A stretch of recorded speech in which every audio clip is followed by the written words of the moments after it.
மத்திய உள்துறை அமைச்சர் அமித்ஷாவை முட்டாள் என திமுக எம்பி ஆர் ராசா திட்டி பேசியது பாரதிய ஜனதா தொண்டர்களை கொந்தளிக்க வைத்துள்ளது. இழிவாக பேசிய ராசா மீது வழக்கு பதிவு செய்ய கோரி சென்னையில் இன்று 7 இடங்களில் ஆர்ப்பாட்டம் நடத்தப்படும் என பாரதிய ஜனதா அறிவித்திருந்தது. ஆர்ப்பாட்டத்துக்கு போலீஸ் அனுமதி மறுத்தது.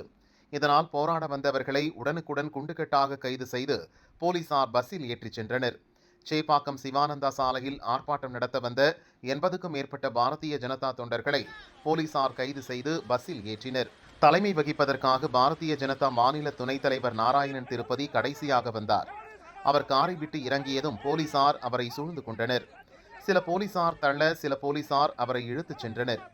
ஏன் இப்படி முரட்டுத்தனமாக நடக்கிறீங்க என போலீசாரிடம் நாராயணன் திருப்பதி கேட்டபோது, உங்களை கைது செஞ்சாச்சு என போலீசார் சம்பந்தமே இல்லாமல் பதில் கூறினர்.